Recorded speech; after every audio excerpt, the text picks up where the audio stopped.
Hi friends, welcome back and thank you for sticking with us on this series where we are reviewing a great resource for maintaining your health. A book written by Gandy Madzalo with the title Health is Wealth. Without it, the richest man is poor. Today we are focusing on the cost of unhealthy eating, or the cost of eating in an unhealthy way. Welcome, my brother. How are you doing? Fine, and you? Wonderful. Thank you so much. Now, let's talk about the cost of eating in an unhealthy manner. And you write here and you say many people believe that it is expensive to eat healthy. Well, you then express a thought that maybe it depends on where you are. However, in most places around the world, the opposite is true. Many countries are rich in a wide variety of indigenous, nutritious foods.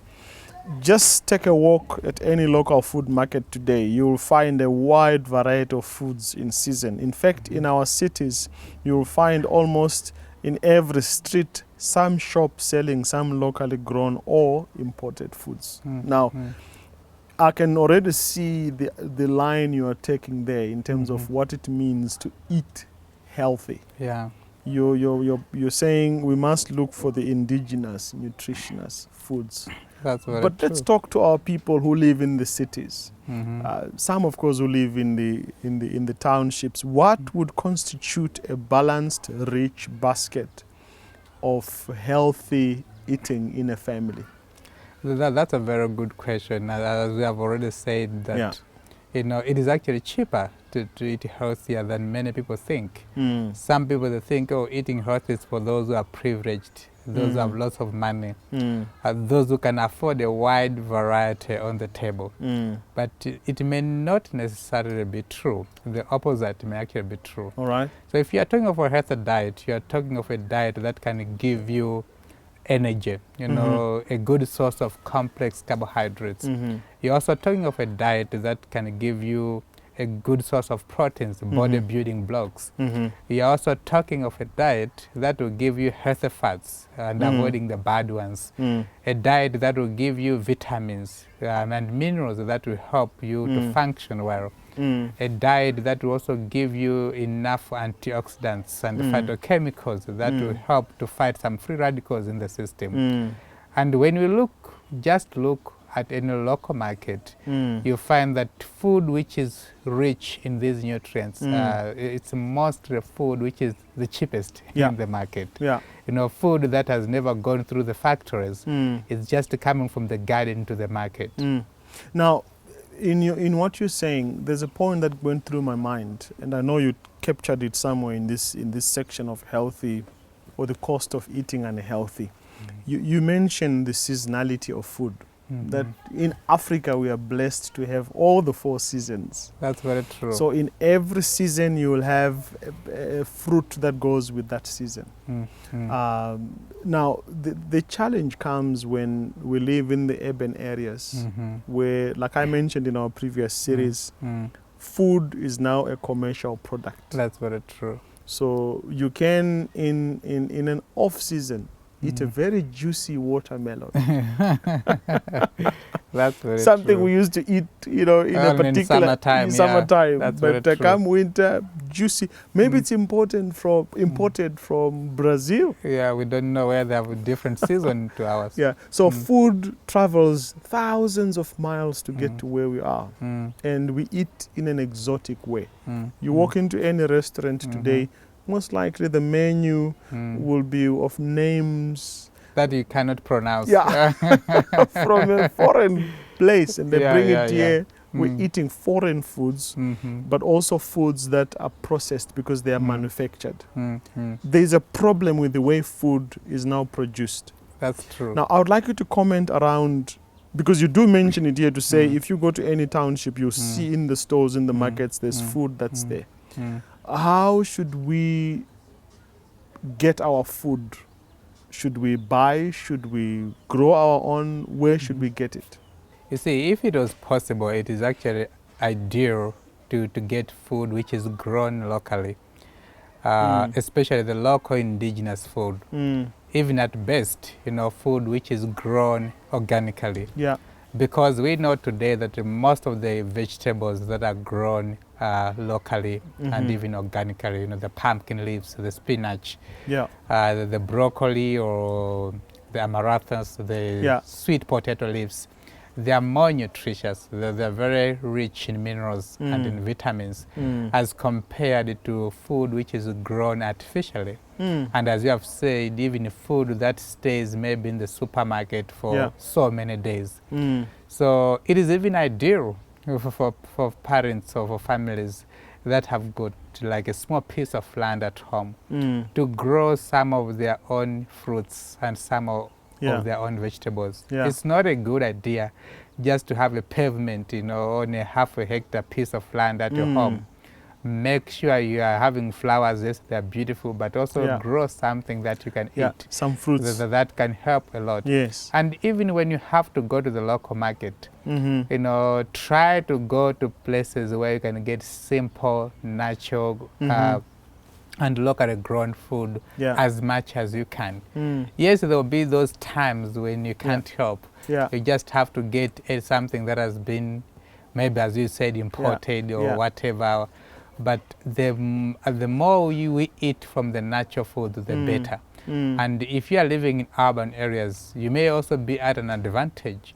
Because if you are hungry to eat healthy, you are going to discover places where you can find those kind of foods. You know, I know in places in town where I can get pumpkin leaves. You know, I know places in town where I can get maybe maize that I can roast and boil at home, just because I have a passion and a desire to eat healthy.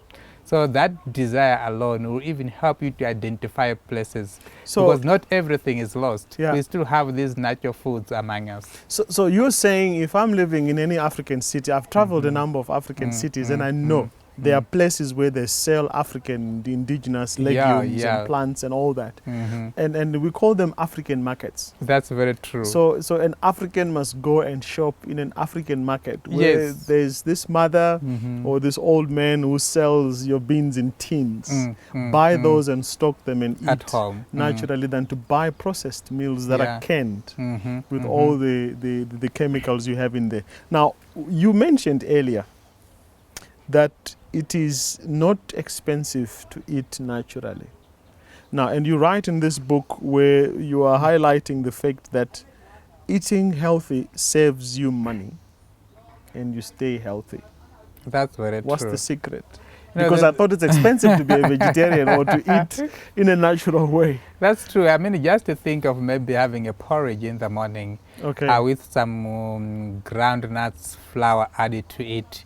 You know, if you combine the whole grain, the whole maize flour, you make a porridge, maybe with a little bit of soybean flour in it and some nuts in it.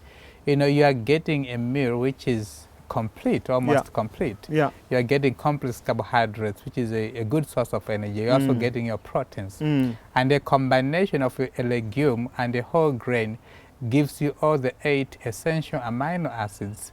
So it is such a simple combination of just a whole grain porridge with some groundnuts flour added to it, or whatever seeds or whatever legume added to it. You are getting a complete meal which is so cheap. If you compare that with the bread, with the margarine and the jam, fried chips and 2 sausages and, you know, 2 boiled eggs with some cheese, you know, a breakfast that may just give you a heart attack, you know, some months down the line, it is actually quite so expensive. And again, just compare the cost of 2 bananas and 2 sausages.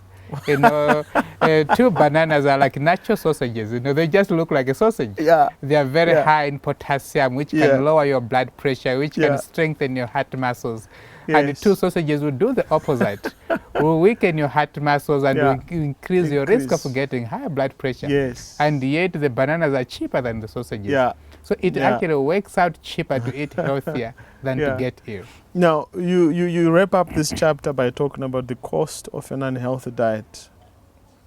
You say eating unhealthy will not just empty your wallet, but it will also compromise your total well-being. I mean, it is costly to have a breakfast of 2 sausages, 2 eggs, 2 cheese. You know, the points you were explaining now. But I think this chapter, if I'm a listener out there, and I'm trying to get a message that you're saying, this is the take-home message. You saying, go back to the food market and buy natural foods. Oh yes. They are cheaper in the long run, from a budget point of view, but also from a health Point in terms of view. of costing. Yeah. You're also saying it will save you money to eat natural foods, and it won't cost you a lot of money. But if you continue with the unhealthy choices, they will definitely bring in disease down the line. Which are actually more expensive than the food itself. Yeah. Because most of the conditions that you may get ill because of eating unhealthy, they are the most expensive diseases to treat. You know, these are chronic conditions that you suffer for many years, and sometimes you may not even get better. It may just be a downhill kind of a crisis. Wonderful. Especially if you don't know how to reverse those conditions using lifestyle. Yeah. So or using diet. So you find that you may have diabetes, you know, you may have high blood pressure, you may have cancer, gout, and arthritis, and you may have rheumatism, maybe lower back pain, depression, and other conditions, which becomes more expensive to manage than the expensive junk food that you are eating. Yeah. So you may entertain your tongue today, you may enjoy what you're eating today, but the price that you pay is actually very expensive. So it works out much cheaper when you're eating a natural diet, which may look cheap. And you know, I know most of these food that are very healthy, like the brown rice, you know, the whole wheat bread, the vegetables and the fruits. People will always stigmatize them and associate them with poverty. You know, if someone comes to my home and they find me eating this pap that they call gaiwa, you know, made of whole grain maize, maybe with some lentils and some spinach, they will be tempted to start praying for financial breakthroughs for me. Because they'll think, no, the brother is struggling. He's really struggling financially. But it's the best way of saving your health, and it's also the best way of saving money in the long run, so that you don't have to spend all your entire pension paying medical bills. Wow. Wow. Thank you so much, Brother Gandy. To our viewers out there, it saves you money to eat in a natural way. It also saves you money in the long run, and it creates a beautiful, healthy, whole body. Join us in the next episode when we talk about the cost of quick fixes. God bless you. See you next time.